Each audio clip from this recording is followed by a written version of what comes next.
Well, hello there. I wish we had met while I was alive. Anyway, this is Nerd Emperor Dave, and we are signed on for the 22nd installment of season number 1 of the War, Sports, Politics, and Dragons podcast. And I hope you're having a great day. Today is Monday, March 16th, 2016. Make sure you wear a green condom tomorrow since it's St. Patrick's Day. Whew.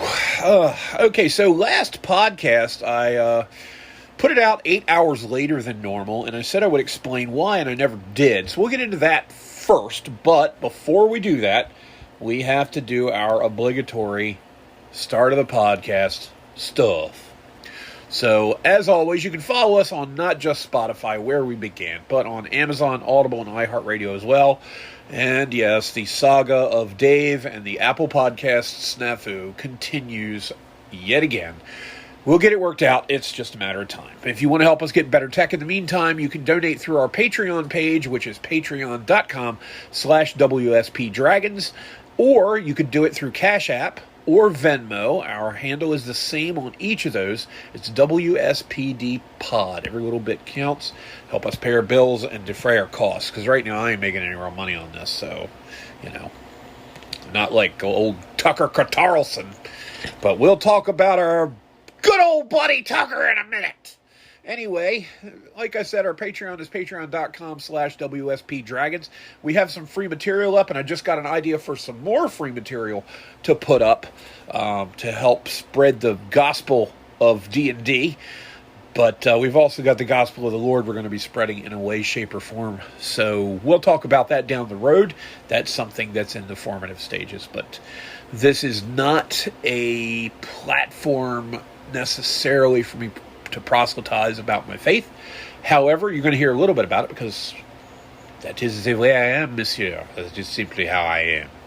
Anyway, we've still got 4 chapters up of the first novel I ever finished called Love's Crucible. Chapter 5 is going up tomorrow, and we're going to have some more coming. Now, anything past the first chapter's free, but to read the rest, you're going to need to sponsor us.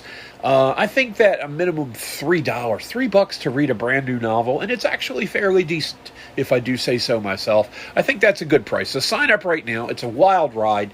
It's a boy meets girl, and then the problems hit type novel. It is not a romance novel. It is a novel about 2 people going through life, and stuff gets difficult. And we'll see how they handle stuff. But anyway, future chapters will be made available for paying sponsors, and I am now at 37,000-ish words into a second novel that's in an entirely different direction called The Mustard Seed. Chapters of that will run after Love's Crucible is complete. I have made that decision. They will not be running concurrently. So you're going to get Love's Crucible, and then you're going to get The Mustard Seed. Unless I change my mind. Stay tuned, sign up, and find out. Third novel's in pre-planning, as is a fourth, and then 3 sextets and some other associated books. Plus, I've got a role-playing game I'm working on called 1750 The New World. We'll talk about that down the road when we get to the Dragon section of the podcast. We got the third novel that's being worked on is called Save. I've already got it outlined, and we already know where that's headed. We've just got to get through the muddle in the middle. That tends to be where I bog down in my writing. I've got the start straight. I've got the finish straight. It's just getting from A to B that can be the problem. And then other writers have talked about this thing. It's a similar problem. But anyway, that's enough prefacing. It's time for the show. And as always, we start with war. I've got a bookmarked story here. I want to read you a little bit from the, what are they called? The Institute for the Study of War, I believe is the name of it. Yeah, you can look them up at understandingwar.org/research/middle-east/the-war-Iran-Operational-progress between the operational and progress but challenges remain / oh God, I'm not reading you this. I'll put the link on my Twitter, okay? Look at my Twitter and you'll see it. But anyway, it's the war in Iran, an update came out yesterday. The war in Iran, operational progress but challenges remain. This is like I said, the Institute for the Study of War, and they've done some pretty accurate assessments about things.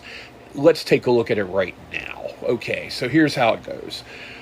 The war in Iran is currently in a phase in which the military trajectory is relatively positive. The United States is steadily destroying Iran's ability to use its most essential tool in the war, drone and missile attacks, which in turn underpin the entire Iranian strategy. Iran has done some damage to U.S. forces, and it is still firing drones and missiles, though the overall attack rate is slowly decreasing. Why is that, folks? That is because we're knocking out their launchers and knocking out their supply of drones. It's going to take a while. Let me give you some context on how long this might take. Okay?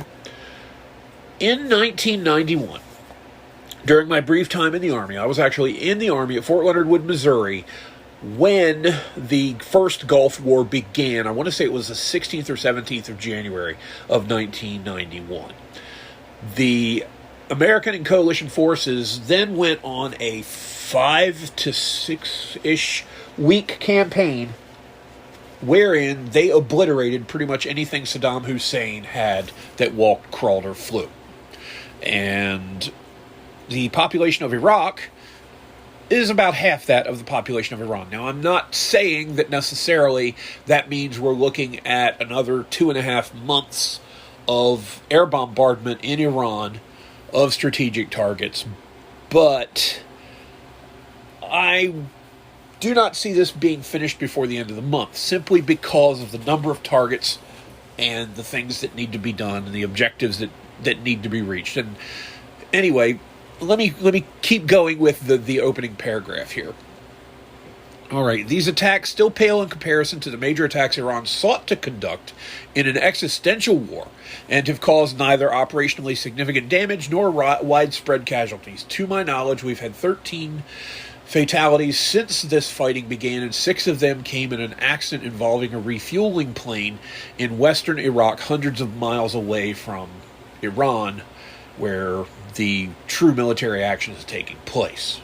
Anyway, the U.S.-Israeli combined force will need time to achieve its military objectives and prevent Iran from inflicting further political and economic pain upon the United States and its allies in the region, but the campaign remains incomplete, and it is too soon to forecast its outcome. Here's the final sentence of this paragraph, and this is very important. Pay attention. Declaring it an operational failure is unquestionably premature. Okay, guys, if you're dealing with an enemy Army, Navy, and Air Force, and your stuff is coming from 8,000 miles away, you're going to need to coordinate it, and it might take a little bit of time to knock enemy forces out. You cannot destroy the military forces and paramilitary forces of any nation in less time than it takes to cook a frickin' Hot Pocket. So calm down. All right?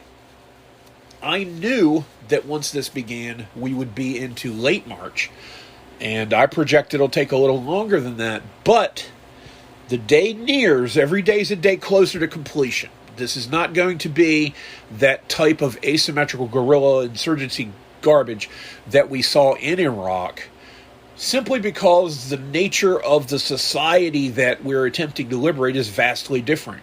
In Iraq, you had a leader who had fairly widespread support. In Iran, you do not. Okay, I am looking and looking and looking for people in Iran, regular citizens, who are posting stuff in support of the IRGC, and the only thing I see is AI slop from India or Nigeria or other places around there, and then of course you have the Iranian IRGC mouthpieces sounding off, and of course, according to their claims, like I said before about the Japanese in World War II, they've already sunk and destroyed more equipment than we actually possess, according to their claims. There are people claiming that the Iranians have actually landed troops in Tel Aviv, a coastal city in Israel. Okay? Really? Do you understand what you would have to do in order to get them there? If you don't do it overland through Jordan, which, by the way, they're not going to allow, in order to get to Tel Aviv, you still got to go through the rest of that part of central Israel.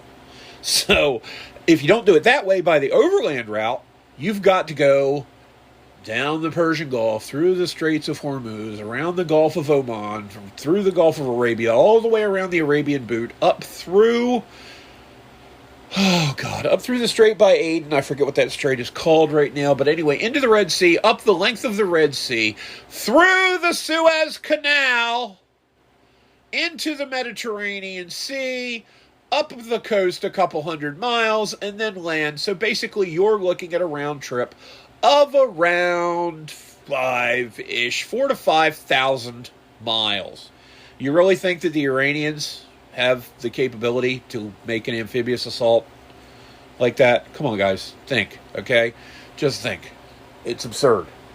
This is the kind of crap that Iran is claiming in their house organs, like CNN, because CNN has been allowed in with the permission of the IRGC, and CNN is laboring under this hilarious misconception that A, they actually report objectively in the first place, and B, that the IRGC is going to allow them to report anything that isn't favorable to the IRGC.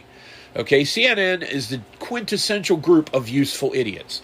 And, of course, they've got people like terror apologist Christian Amanpour, who's rooting for the Iranians because that old cunt hates America. All right?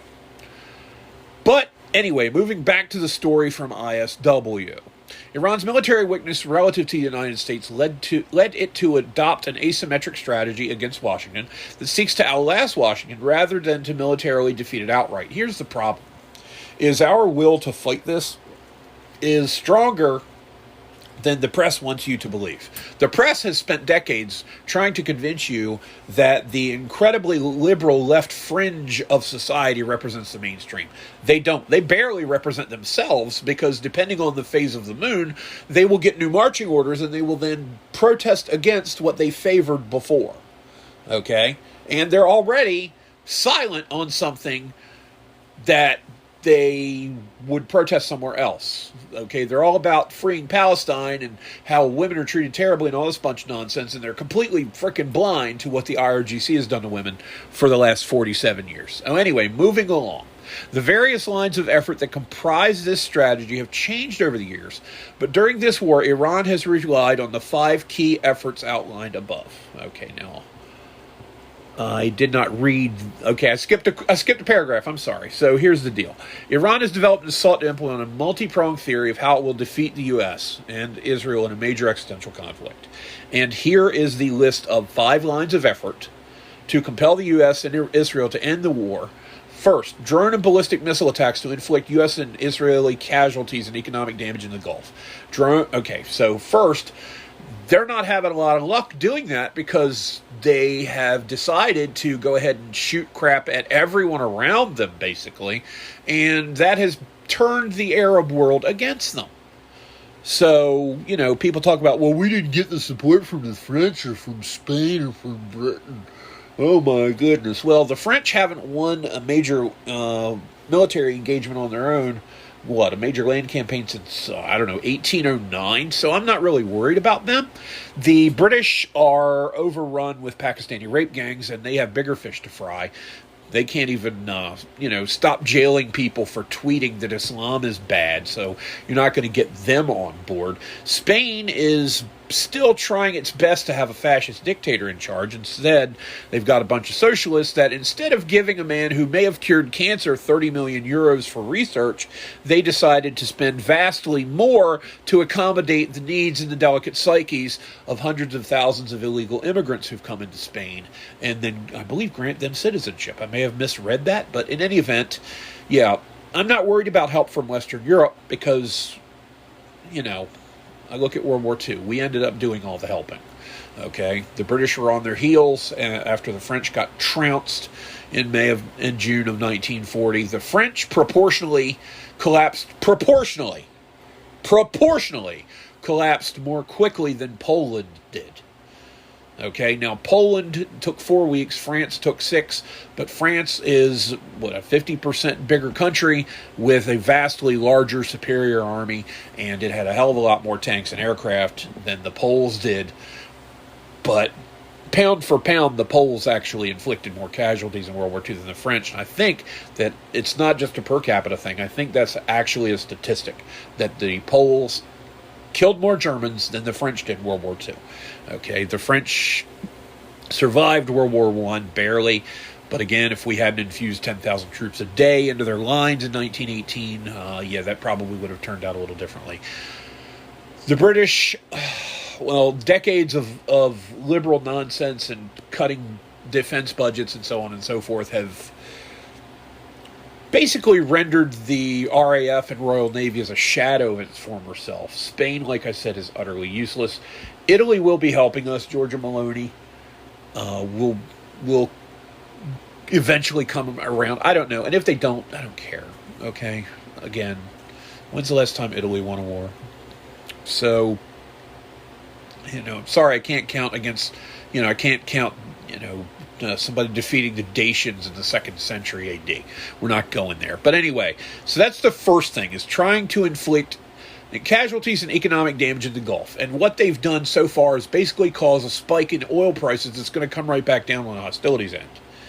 Okay, then drone and missile and naval attacks, including mines to disrupt shipping in the Persian Gulf, which they're doing to a limited extent, and foreign countries have said they're not going to escort ships through the Strait of Hormuz, leaving that job to the Americans, and Trump has said, okay, fine, we'll do it, we'll insure them, and we'll see how that progresses. But also, the Strait of Hormuz has lost a little bit of significance when it was revealed. Of course, I knew this. I don't understand why people didn't know this. That the Saudis had built a 800-mile, 1,200-kilometer long oil pipeline basically from the Persian Gulf to the Red Sea that's capable of pumping something like 9.9 million barrels of oil per day through it. I mean, it's massive. And they built it 40-plus years ago.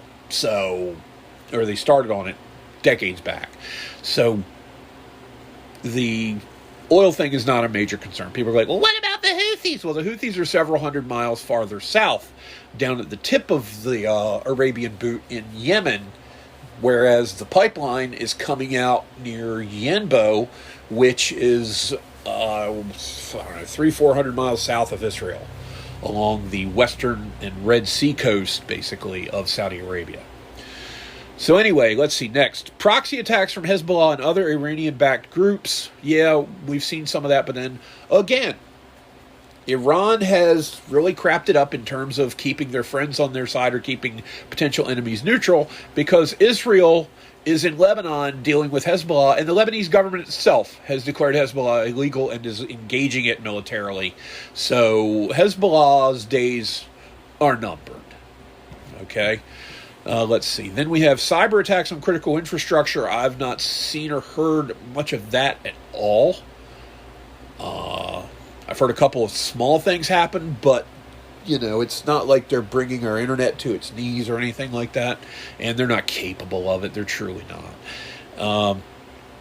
Anyway, the U.S.-Israeli combined campaign is focused on stopping drone, ballistic missile, and traditional naval attacks most urgently because these assets are the most essential Iranian tools that Tehran needs to execute its strategy. Duh. Well, Iran really doesn't have much of a navy anymore. They've got some small coastal craft left, but anything big, anything that has a galley in it, really, is under the water. So the new Iranian navy, when Shah Pahlavi takes back over from his father being deposed in 1979, the new Iranian Navy will need glass-bottom boats so they can see the old Iranian Navy. Let's see, what else? Both aerial and naval drones remain a threat to shipping and oil infrastructure in the Gulf, and the threat of Iranian mining of the Strait remains real, if complex. There are 3, I want to say, significantly sized islands in or near the Strait of Hormuz, and Karga, I think it was, which is I want to say it's the easternmost of the 3 islands in the Gulf. I just don't have a map handy. It's not the biggest, but it's the one farthest east, and it sticks the most into the strait itself, because the strait's 10 miles wide, give or take, but the channel that's usable by ships is only about 6 miles wide. And like I said last time, that's the most strategic choke point in the world. But again, the Saudis have managed to find a way to circumvent it with the pipeline, and I'm feeling really confident about how things are going to go. It's just a matter of time before we get rid of these vermin, and we can let the Iranian people have their country back, because they haven't had it since the Jimmy Carter administration here. But anyway, the combined force will likely knock the drone and missile threat down to levels that would permit renewed maritime transit through the strait. Now, transit through the strait hasn't entirely stopped. That's a misconception. It's just not at the levels that it was before the fighting began. If the current campaign succeeds in its aims they had. But oil and shipping prices depend in part on the risk tolerance of third parties, so even an immediate end to the Iranian threat may not cause prices to drop quickly. Right, but they will eventually, I can tell you right now. This isn't the same god-awful boilerplate argument that we heard from the left, where we're saying that inflation is transitory. No, this is something entirely different. This is a temporary spike in the price of a single commodity. Unfortunately, it's probably the most important commodity on the planet. But it'll all be taken care of. Trust me. Plus, I just saw a big thing come in the news a couple days ago where Trump has inked a $300 billion deal, or his people have, or it's been arranged somehow, wherein we're building a new oil refinery in Texas. I can't remember the last time we built a new oil refinery. And the anti-oil people say, well, it'll take 10 years. So then I guess we better get started. Imagine if we had started 10 years ago. We'd have it now. Okay? We're capable of being energy independent, but we'll get into the reasons, a lot of the conspiracy theories about why later. All right. So anyway, moving on, jumping down a little bit. The U.S.-Israeli combined campaign, which is focused on stopping missile and drone attacks as soon as possible, is successfully limiting attacks on U.S. partners and interests in the region. The combined force began this effort on the first day of the campaign, and it has gradually increased Iran's ability to fire missiles and drones. A senior Israeli military official said that Israel has destroyed or rendered combat ineffective between 260 and 290 of an estimated 410 to 440 launchers. So that's 2/3 of their launchers having been destroyed or rendered combat ineffective, damaged to the point where they can't be used. It's the term I remember is hors de combat, HORSDE. COMBAT, or de combat. The campaign has struck drone launchers, though neither the U.S. nor Israel has released information about the number or type of drone targets struck, because we don't tell the enemy our plans in public, which is why we don't tell the Democrats what we have planned. Okay? And we'll get to someone who wasn't supposedly a Democrat in a moment, who's really put his ding-dong in a hornet's nest when it comes to who he was talking to and what he was talking to them about. Our buddy TC. But in the meantime, the final sentence I'm reading here before I see some charts, and I'll get to the charts in a minute, is some individual drones have penetrated air defenses and caused politically unacceptable damage to oil infrastructure, but the overall trend in attacks is overwhelmingly positive. Then it shows 3 charts. They're all about Iranian ballistic missiles, cruise missiles, and drones that were launched at different countries in the Mideast between February 28th, when things began, and March 15th, the time this story came out. As we look at first the UAE. The UAE is right across the strait. That's the southern part of the Strait of Hormuz. They've gotten the overwhelming majority of the bad attention from Iranian projectiles, we'll call them. Okay? For instance, right now, as of March 15th, there were 6 recorded drone launches and 4 ballistic missile launches against the UAE. That was basically yesterday. March 1st, there were 28 ballistic missile launches and 332 drone attacks. It's gone from 332 to 6. Okay, not only are they using up what they have, they're losing the ability to use what's left. Now, the next chart is shots fired at Saudi Arabia. They started small with only a couple launched the first day or two. These are drones. And then the number got as high as 68 on March the 12th, but as of March 15th, yesterday, 4 ballistic missiles, 0 cruise missiles, 4 drones. Okay, and then the third target listed is Bahrain, which is in the Gulf itself. It's a little peninsula that looks like, it's almost thumb-shaped, except when you get toward that last knuckle, it flares out a little bit wider. Anyway, Bahrain started with a number of ballistic missile strikes, 45, But it looks like adding them all together since, you barely get that number in the last 2 weeks. The drone attacks spiked at 42 on March 2nd. There were 37 on the 5th. And then it's been single digits pretty much since then. Now, there is little to no evidence that Iran is holding missiles or drones in reserve to expend after the U.S. and its allies run out of interceptors. Because I can tell you right now, we might not have a single Patriot missile for every single thing they've got to fire, but we've got other things we can use. Okay, you don't always have to use a $7 million Patriot missile to knock one of these drones down. There are all kinds of other weapon systems. Drones, of course, are intercepted by air-to-air missiles and machine guns, not expensive Patriot, THAAD, or Aero ballistic missile interceptors. Okay.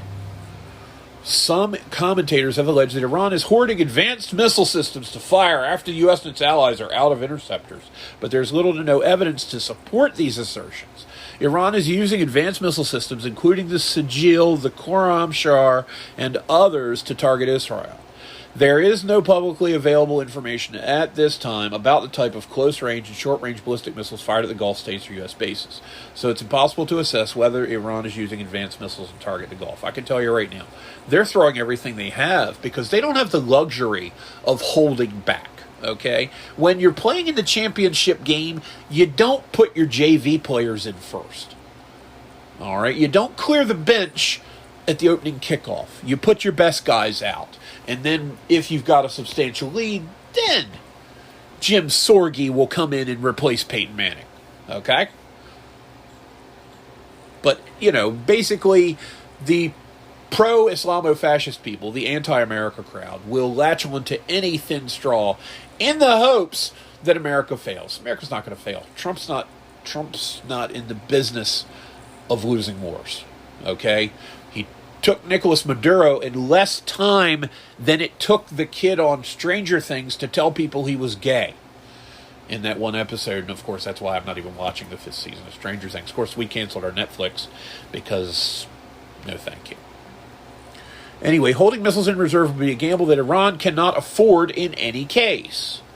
Reinforcing my point. Such a gamble would assume that Iran will retain sufficient launchers to continue firing advanced missiles once the U.S. expends all its interceptors. Not to mention, it's not a matter of us intercepting them. If we're destroying the launchers, we don't have to intercept things. As others have said, and as I've said on here before, if you have a bunch of missiles and no way to launch them, what you really have is a bunch of paperweights. The validity of this assumption is unclear, the ISW continues, because the United States and Israel are systematically rendering Iranian missile launchers combat ineffective. The gamble also assumes the U.S. will run out of interceptors before Iran runs out of missiles. That's a pretty big gamble, and I'll tell you why. American defense budget spending is greater than the entire military budgets of something like the next 19 or 23 nations combined. Our Defense Department alone uses a greater amount of GDP than all but about 6 countries on Earth. Okay? And our defense budget is something like only 60% of our Medicare, Medicaid, entitlements budget. So it's not even our biggest budget item. And we spend more on the military than damn near everybody else on Earth. So I'm not worried about us running out of anything, okay, except patience with the IRGC. Because they're fanatics, and when you deal with fanatics, the best way to deal with a fanatic is to kill them. That's the best way to deal with people like that, because they've already pledged their lives to die for Allah, so let's arrange the meeting. And that's what we're doing. Iran has no obvious way of accurately assessing U.S. or Israeli interceptor stockpiles. Hoarding missiles in reserve will do Iran no good if it cannot launch them or if they get shot down before they reach their targets.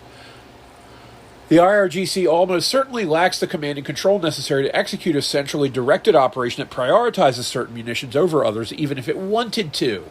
Let me reread that.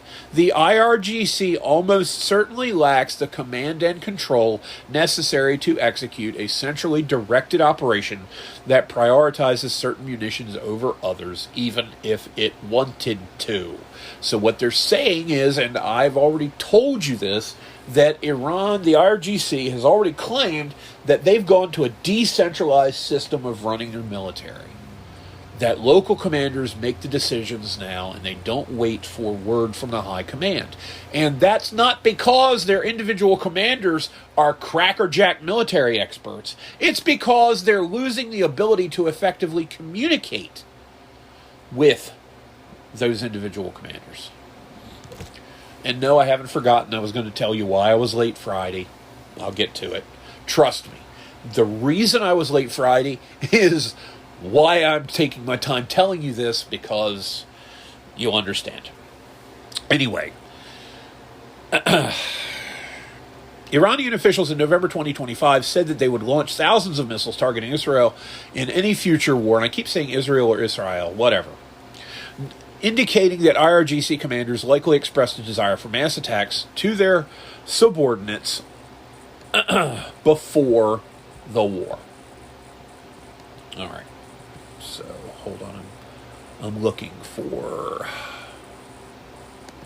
something here. Give me a second. I'm trying to find my bookmarks on Twix. And the interface on the web version of it is different than the interface on the phone in the app.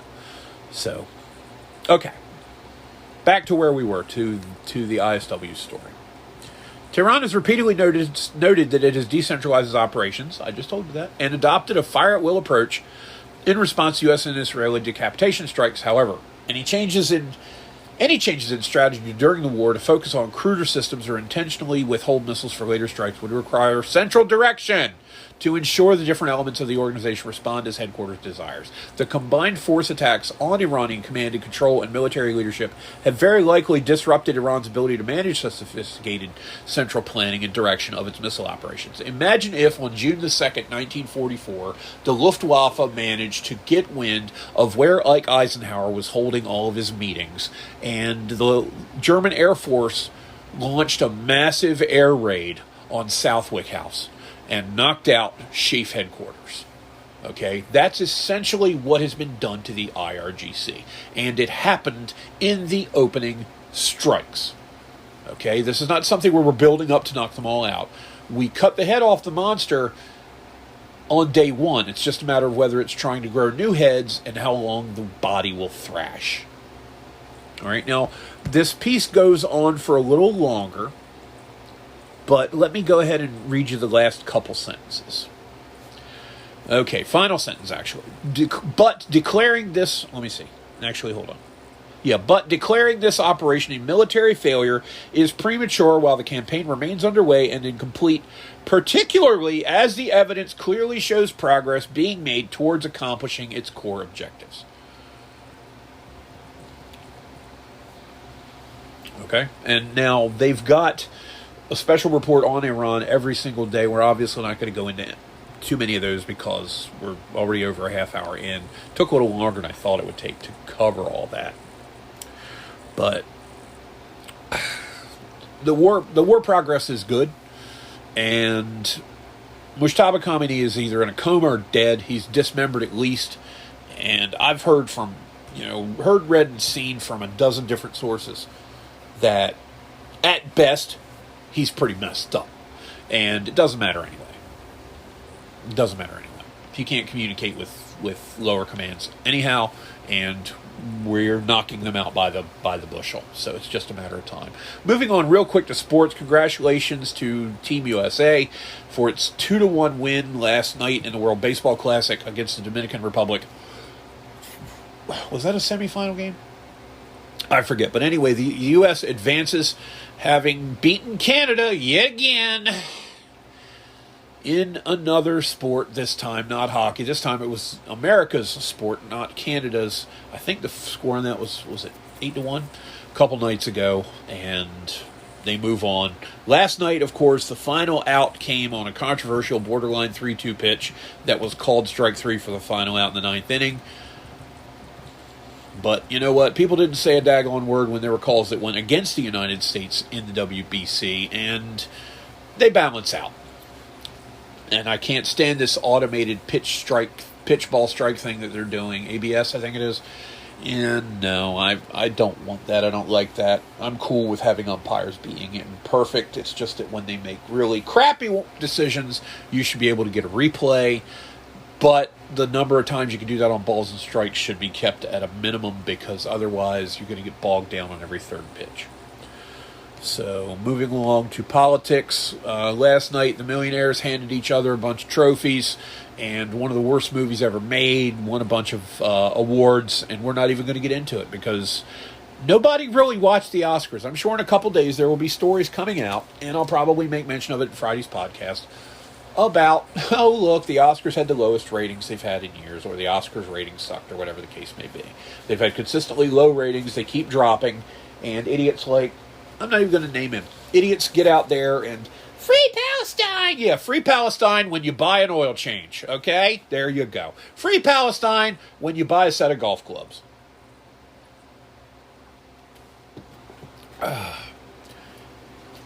And by the way, when your side of a war is only good at ambushing teenagers at a music festival, and then you start getting the living shit kicked out of you, that's not a genocide. That's just you sucking at war.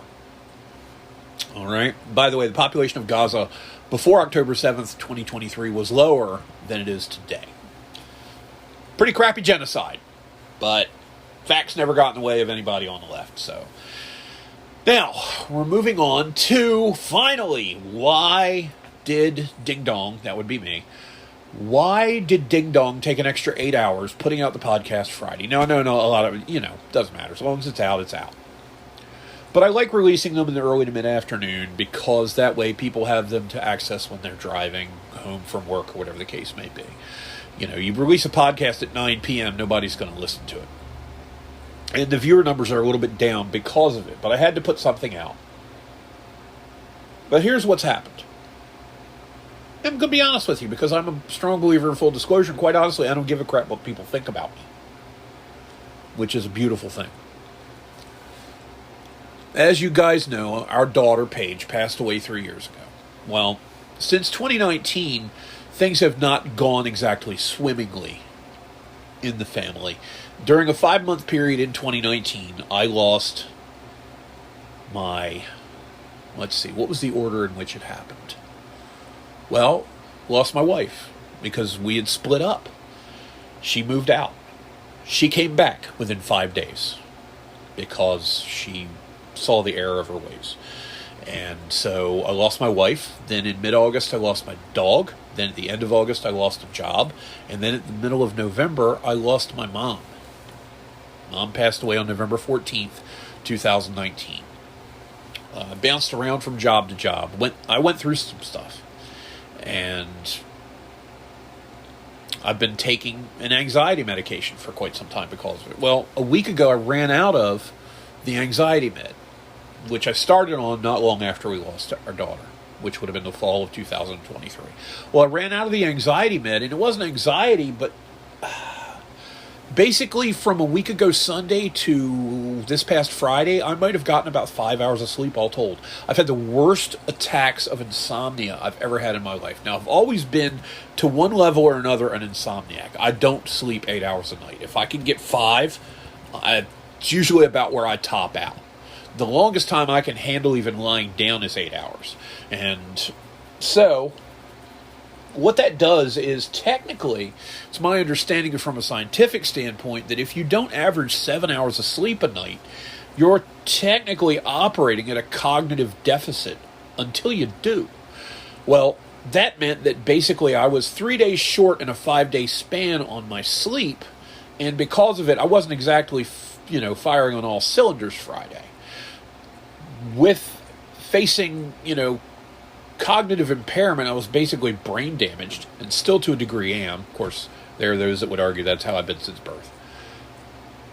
It's hard to try to get your thoughts together when you haven't slept really well. Now, I wouldn't make the comparison in that, except that both involve a lack of sleep. But it was basically, it made me think of Of course, they go through a hell of a lot more than me. I'm not comparing myself to them, so don't start this crap. But basically, in Hell Week, in the Navy SEALs and Buds training, they put you through a week where you get virtually no sleep. And I was like, I'm putting myself through crap week. What is wrong with me? And I just couldn't figure it out. Well, got to refill my prescription. And because due to a number of circumstances, we just couldn't get into town. Because we live out in the country. Couldn't get into town to get a prescription refill. And I thought that was the problem. That, I wasn't getting my regular medication that helps me relax a little bit. And I ended up taking, instead of 2 in a 24-hour period, I took 3. Didn't help. Last night, I was up until 9:30 this morning. And I laid down at just a shade before 10 and got up at 1 p.m. So at the time I write this, I've had 3 hours of sleep last night, and I'm getting a headache. And that's what happens when I go a certain number of days without getting enough rest. I start getting a daggone headache. Plus, there's a bad storm that's moving through with high winds and possible local flooding. And we live in the frickin' swamp, so, I'm going to have lakes in my front yard for a few days after this. But long and the short of it is, I wasn't getting any sleep and could not get my act together because of it. So that's why, and there's your answer for that. Now, I had some other things to talk about. So let me see what else we had. Oh, yeah, here we go. TC. The Tucker Carlson saga. Now, I'm going to straight out admit that I was a fan of Tucker Carlson when he was at Fox News. I don't watch Fox News. I don't watch CNN, MSNBC. I don't watch the so-called mainstream news at all. I read stuff on the internet. I watch a little bit of this and that on YouTube. I poke around here and there at various websites.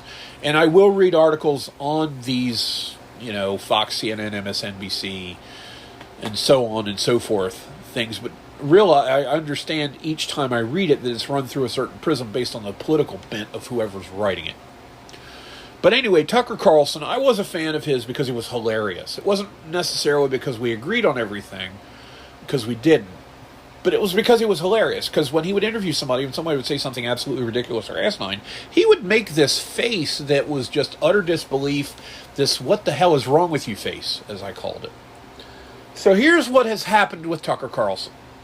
Tucker Carlson recently announced that he has been, I believe, under federal investigation for talking to people in Iran that he shouldn't have been talking to.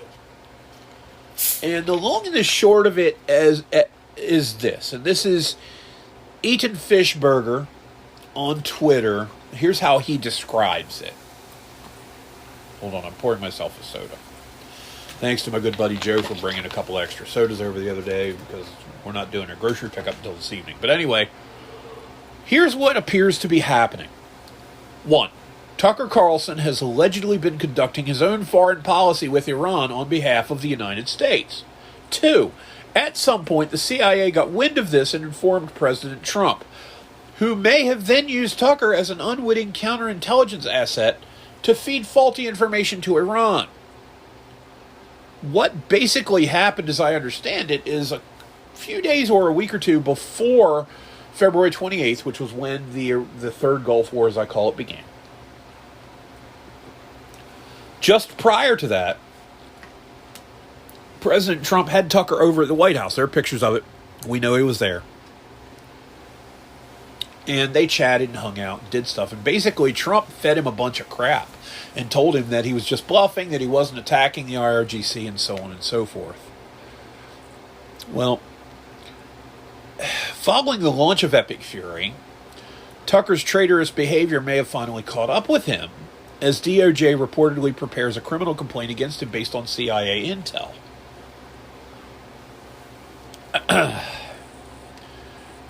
After the operation began, Iran sent IRGC agents to carry out attacks in Saudi Arabia and Qatar, but those plots were foiled. Iran then told Tucker these were actually Mossad plots, a claim he pushed online that spread like wildfire. Saudi and Qatar had to publicly deny Tucker's fake news about the Mossad. Okay. Now, according to Gustavo Cardenas on Twitter, Now, granted, you don't read your news off of Twitter, but the problem with that is right now, or my counter argument to that is, I'm not just reading this on Twitter. This is just where I'm finding the nutshells that are easier to convey. Okay, because you don't want me to read stuff from the Institute for the Study of War in every podcast. It's interesting to me and to some, but it can be pretty dry. Okay, I've read a ton of history books, and it's not the most exciting crap in the world to read. Okay, Winston Churchill's 6-volume opus on the Second World War, during most of which he was Prime Minister of Britain, was fascinating to me, but it would be boring as crap to the standard regular person because you're just not inclined to read it. But anyway, I've read tons of stuff about this online. I'm just giving you the Cliff's Notes, basically. So apparently he was passing out classified information to the Iranians. When Trump found out, instead of having him arrested, he started inviting him to his office more often and began having conversations about Iran where he fed him false information about what he was going to do. Guys, you got to understand how hilariously devious that is. Okay, in these conversations, he said he wasn't going to attack and that he had other plans. Because of this, the Ayatollah stopped sleeping in his bunker because he trusted Carlson 100%, and that's why it was possible to take him out the first attacks. Carlson was an emissary that Trump knew how to use, and now he's being investigated for collusion with a foreign government. I think that's freaking hilarious. I think that's hilarious. And if Tucker does jail time, so friggin' be it. Okay? He worked long and hard for it. Now, one last thing about war and politics, and then we're going to get into the dragons aspect of things. Alexander Bard reports it's official. The Iranian mullahs, and there's an article here from IranInternational.com. It's IRANINTL.com. The Iranian mullahs in the IRG killed at least 36,500 Iranian youth in no more than 2 days. This is the bloodiest and most horrible massacre in modern human history. This is the Islamist evil that we are fighting against. And real quick, we're going to read you something from this. So remember when I've said repeatedly that it was more than a few thousand people? Yeah. Okay, so here's the story from Iran International's editorial board.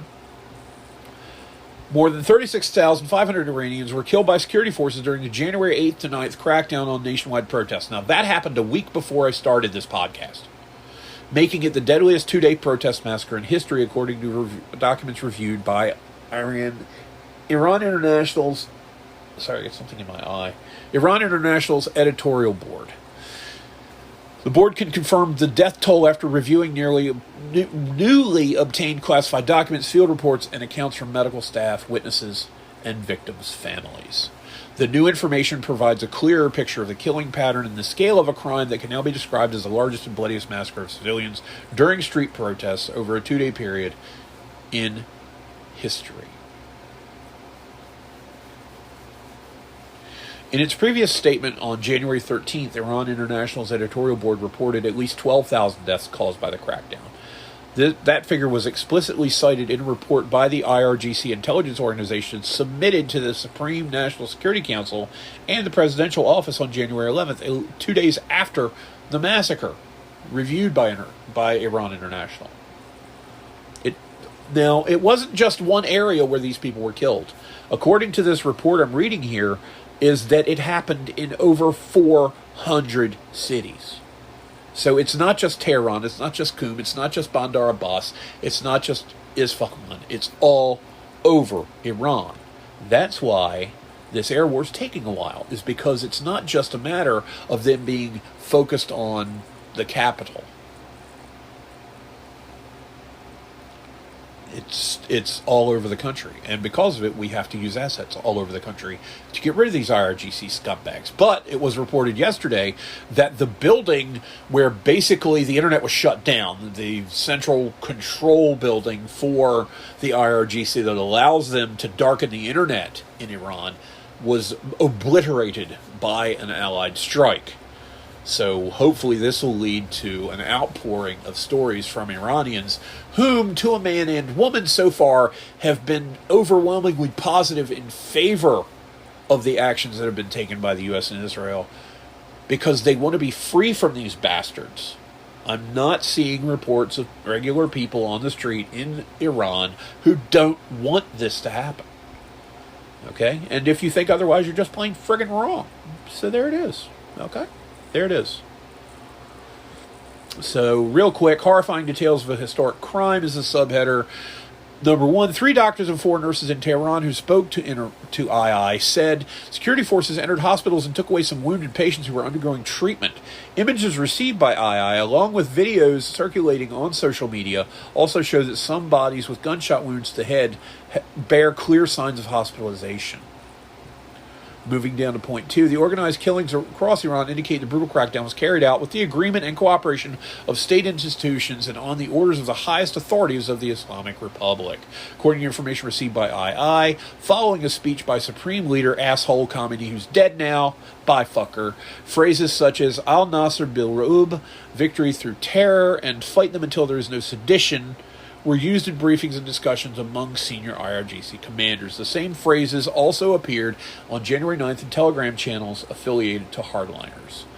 Point 3, numerous reports and other evidence indicate that in many cities, bereaved families were forced to pay large sums described as bullet fees in exchange for receiving the bodies of their loved ones. This is the kind of shit that the Chinese did. They would kill you and then send your family a bill for the bullet. In some cases, despite families' objections, they were presented as members of the Basij militia. While most of the killings were carried out by IRGC and Basij forces, reports received by II indicate that proxy forces from Iraq and Syria were also used in the crackdown.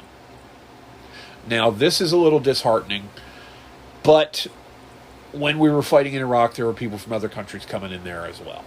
So it's going to happen. I'm not concerned that there's going to be an influx of millions of IRGC supporters, because they don't fight for free. There are a few that are true believers that will fight and die, but the rest of them, they want money, because they're not risking their lives for free. They're not going to cross multiple international boundaries, risk being found and incarcerated and killed before they even get to the fighting, just to die anyway. They don't do that for free. Not all of them. Okay. So anyway, I once again calls on all compatriots inside and outside the country to send any documents, videos, photographs, audio testimonies, information about those killed or wounded, medical centers, locations of clashings, timing and geography of events, and any verifiable deaths related to the events of the past weeks. The truth will be recorded and documented. The names of the victims will be preserved. This crime will not be buried in silence, despite what the left wants to do. So, Hollywood, screw you. Moving along, we're going to go to sports again real quick. I'm sorry I'm bouncing around, but again, I'm operating at a cognitive deficit, so whatever. Tom Pelissero reported a couple days ago, I was talking about Baltimore quarterback Lamar Jackson's contract being restructured, and here's basically what it's looking like according to him. He's getting a $49.95 million signing bonus, Jackson is. He's going to have a base salary of $1.3 million. He's going to get a $750,000 workout bonus. And the Ravens also added a void year. So Jackson will still make $52 million this year. But his cap number drops by $39.96 million in 2026. And then rises to $84.49 million in 2027, which is around the number that I had said was being thrown about when I made the original report. So I was close. I was close based on what I'm doing. And we're not going to go over the governor of New York telling black people to stop at the liquor store after getting their rebate checks, because, as we all know, Democrats aren't racist. Okay. I'm going to go to anecdotal evidence, but it's not my story. This is from Farm Girl Carrie. On the day John Ratzenberger walked into an audition room in 1982, he had a plane to catch. Now, John Ratzenberger, you guys may or may not remember, played the role of Cliff Clavin for, I think, 9 seasons on the hit NBC sitcom Cheers, which was based on a bar, centered on a bar in Boston, run by a former Major League Baseball player who basically got run out of the major leagues because he had a drinking problem. Sam Malone was the character played by Ted Danson. Anyway, John had been living in London for nearly a decade, acting, writing, performing improv comedy across Europe with a 2-man theater group that had started that had been playing to standing room only audiences for 634 consecutive shows. The first time I saw John Ratzenberger, but didn't know who he was at the time, was in the 1977 film A Bridge Too Far, which was set in 1944 and about an attempt by the Allies to go through Holland using a series of airdrops to bust through the Nazi lines, go into the Ruhr Industrial Valley, and end the war by Christmas of 1944. The operation obviously failed, but in that film, John Ratzenberger played, I want to say, a captain, and he had maybe 2 lines. He said to Robert Redford, who was playing a major in the 82nd Airborne, "Major, any word on those boats?" And that was his first role that I saw him in, chronologically, but I actually saw the movie after I saw him in Cheers. But anyway, he'd appeared in small roles in some of the biggest films of the era: Star Wars, The Empire Strikes Back, Superman, Gandhi, and, as I just mentioned, A Bridge Too Far. He was a working actor, but nobody's idea of a household name. That day he was in L.A. on a writing assignment, and his ticket back to London was already booked. He had one audition before he left, a new sitcom about a bar in Boston. Both Ratzenberger and another actor, George Wendt, were reading for the same role: a minor patron named George who had a single line: "Beer." It was barely a part at all. But Ratzenberger wanted the work, so he went in, and the moment director Jimmy Burrows told him he was there to audition, not have a conversation, he felt the energy in the room go cold. By his own account, all the blood rushed out of his body. He delivered a forgettable read. The casting director thanked him on the way out, the polite, final kind of thank you that everyone in the show business learns to recognize. It's the "thank you for your time. We'll call you, but we won't really," basically. He was almost through the door when something stopped him. Not calculation, not strategy, just the instinct of a man who had spent a decade doing improv and knew that the moment before you leave a room is sometimes the best moment you'll ever have. He turned around and asked, "Do you have a bar know-it-all?" The producers didn't know what he was talking about, so he told them. "Every bar in New England," he explained, "has one. Some guy who acts like he has the knowledge of all mankind stored between his ears and is not even slightly shy about sharing it. He had grown up around exactly this type, a man named Sarge at his father's regular bar who could answer any question with absolute confidence, whether he actually knew the answer or not. The room would ask Sarge the length of a whale's intestine, and Sarge would shoot back, 'Baleen or blue?' And somehow everyone deferred to him anyway." Ratzenberger launched into an improvisation right there. The Boston accent, the lean against an imaginary bar, the slightly too long explanations of facts nobody had asked for. The producers watched. Then they laughed. Then they asked him to do more. George Wendt, who just passed last year, by the way, got the role of the bar regular, who was renamed Norm Peterson. And the producers, convinced by 5 minutes of improv from a man on his way out the door, wrote an entirely new character into the show. His name was Clifford Clavin, United States Postal Service. Cheers debuted on NBC on September 30th, 1982 to nearly catastrophically bad ratings, finishing 77th out of 100 shows that week. The network came close to canceling it in the first season, but the show found its audience, then it found a much bigger one, and then it became one of the most beloved television series ever made. It ran for 11 seasons. Ratzenberger appeared in 273 of the show's 275 episodes. Cliff became the man at the end of the bar with the white socks and the questionable facts and the magnificent certainty. The guy everyone tolerated and secretly enjoyed. The kind of person every room has and everyone pretends to find annoying and would immediately miss if he disappeared. Ratzenberger was nominated for Emmy Awards in 1985 and 1986. By the time the show ended in 1993, Cliff Clavin was embedded in American culture as one of the great comic characters in the history of the medium. Cheers. It's a cool story, man. And there's a moral to that story. And the reason I include that is to tell you this. Never give up. Never, ever, ever, ever give up. Now, that's Winston Churchill saying that, but that's me telling you. Don't ever give up. No matter how things look, keep trying. There might be another way. And remember, whenever you pray, God has one of 3 answers. Number 1 is, okay, let's do that. Number 2 is, not yet. And number 3 is, I have something better in mind. Okay? Man plans while God laughs. Now for a quick laugh, and this is a video of a man. How do you say when in Spanish? Cuando. What about you tell? Cuentas. And stories. And stories. Cuentos. Cuentos. How many? ¿Cuántos? Can you count? Cuenta. So how would you say when you tell stories, count how many stories you tell? Cuando cuentas cuentos. Cuenta cuántos cuentos cuentas.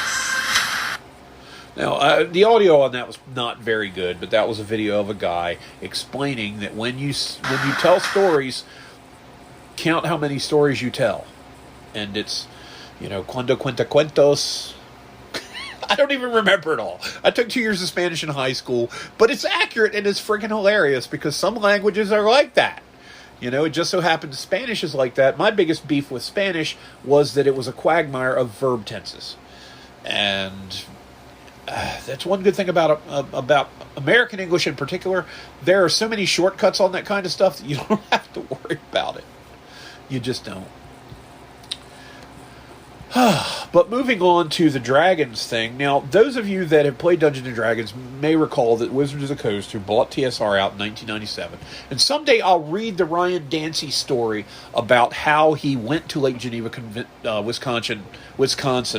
Almost said Geneva Convention because of Gen Con. But anyway, in 1997, he went to Lake Geneva, Wisconsin to negotiate the buyout of TSR, and it's a fascinating story, and it's kind of sad, but it's also very interesting and upbeat, too. But basically, Wizards of the Coast is now part of Hasbro. They were the people, Richard Garfield, that designed the card game Magic the Gathering. So the people that own Magic the Gathering's IP also own Dungeons & Dragons right now. Anyway, I totally derailed from what I was thinking about. I was talking... Okay, yeah, the Wizards website. Sorry. Yeah, I'm looking right at it. Duh. Basically, the Wizards of the Coast website, back during the heady days of 3rd edition D&D, which was from 2000 to 2008, had a ton of free stuff come up on the website, and it was anything from, here's a new spell your character can cast when you play the game, here's an encounter you can have, here's a monster you can face, here's a place you can visit, and it's all fleshed out.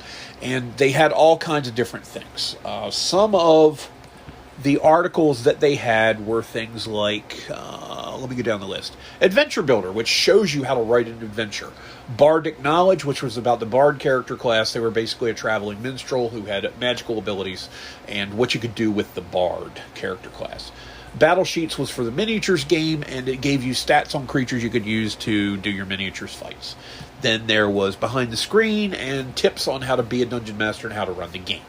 You had But What Did They Do, which was a nutshell synopsis of what people like art directors and project managers and editors do in the creative process of making the stuff for the game. Character Class was about how you play a certain character type better and more efficiently and more effectively.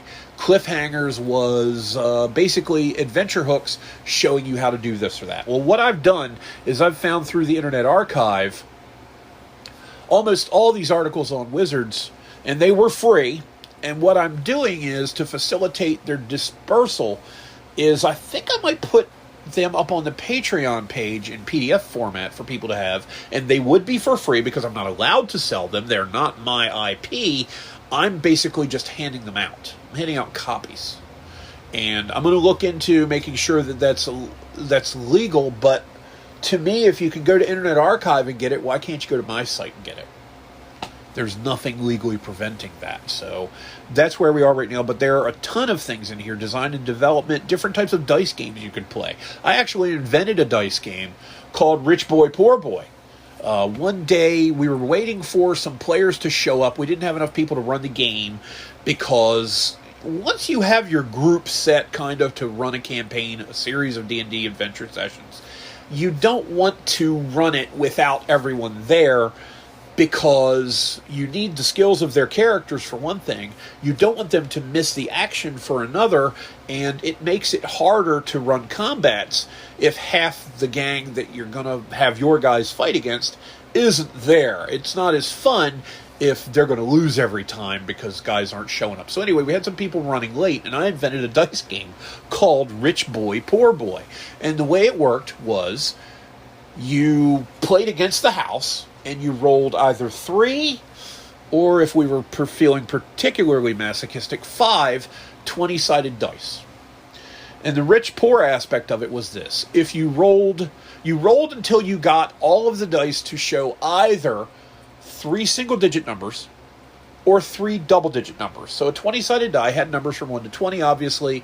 So you had 1 through 9 and 10 through 20. So you had 45% chance that they would be low numbers, and so on and so forth. Well, sometimes it took a few rolls, and that's why we didn't do the 5 dice version, because it's harder to get 5 dice to show all single or double digits than it is 3.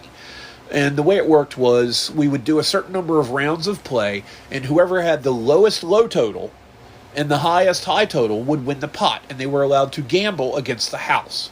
The house would roll, and the house got a 1 or a 2-point advantage. So let's say I rolled 3 dice as the house and had 6, 7, 8. That adds up to 21. Well, the house has an advantage because they're the house. So you would subtract on the low side and add on the high side. So 6, 7, 8 would normally add up to 21, but with the house advantage, we would drop it down to 19.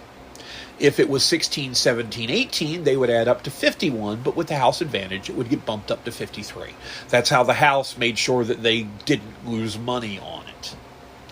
And it was something to kill time, and we actually enjoyed it. It sounds crazy, but it was fun as hell. Anyway, there are other stories, other types of articles, random encounters, which I'm working on, where it takes you to... Well, let me look at one, for example. Shopping Darling is one of them, is called Shopping Darling. And it basically talks about what it's like when you're in a large city buying magical items.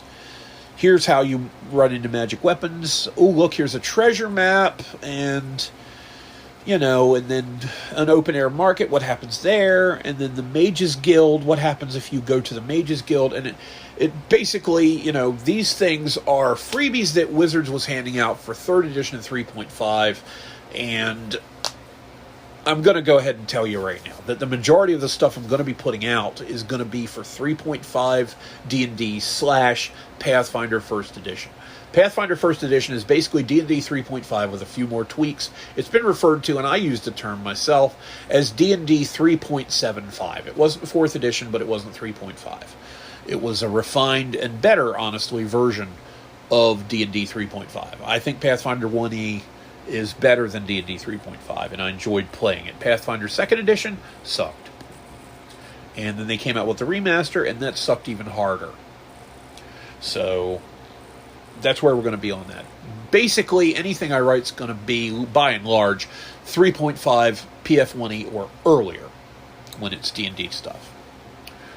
But that's the Dragons thing, and I want to apologize for the rambling and incoherent nature of this podcast today. I'm still not operating at peak efficiency. I'm just not there. Not getting any sleep. I don't know what's wrong. Not really feeling any particular abnormal levels of stress or anything. I'm just not sleeping right. And tonight, I'm going to go ahead and try taking some more sleeping pills and getting some better rest. And I think I might do a Wednesday podcast in addition to the Wednesday special live thing that I do for patrons on Patreon. And we'll see. We'll see. It's just a matter of whether or not I get enough sleep, guys. And I really hope that you aren't having that issue. And hope everybody's healthy and having a good time. But, ooh, man, it's been rough. It has really been rough. Not as rough as for, say, Tucker Carlson, but that's a self-inflicted wound. That's not like what I'm dealing with. This is just something physiological that's going on. I don't know what the heck it is. But we're going to wrap it up, and forgive me if I promised to say something about something and didn't, because I'm not me right now. I'm so incredibly not me. But again, I'm going to put out another podcast before Friday, I think. We'll see. If I get a lot of rest tonight, it might be tomorrow. But I've got a chapter of Love's Crucible to put out, and, got some other stuff going on. So remember, and here's where we get out of things. We're going to wrap it up real quick here. Follow us on Twitter. We're at the WSPD Podcast. I've been trying not to swear as much on the internet, so hopefully that's working out. On TikTok, it's all one big long word, WSP Dragons. You can help sponsor us through our Patreon page. Yeah, I'm going to do a couple things on the talk, by the way, here soon. Patreon page is patreon.com/WSP Dragons. And, of course, you can also help us upgrade our equipment. Basically, what I'm looking at is video, a camera, and some headphones is what I'm looking at, trying to get down the road. Cash App and Venmo, we accept both, and it's WSPD Pod. And we're going to be doing some stuff on YouTube. Hopefully we can draw in some more viewers and support there. And, of course, we're on iHeartRadio, Audible, Amazon, and Spotify, where we began. I thank you for your time. Hope you're having a great Monday. Monday. But things are looking up in Iran. The people of Iran will be free. And don't listen to the naysayers. We know how this ends. In the end, God wins. And it ain't a law. So again, this is Dave the Nerd Emperor signing off, wrapping up episode 22 of season 1. Today has been March 16th, 2026, a Monday, and I hope you have a great rest of your day. We will talk again no later than Friday. Take care and have a good one.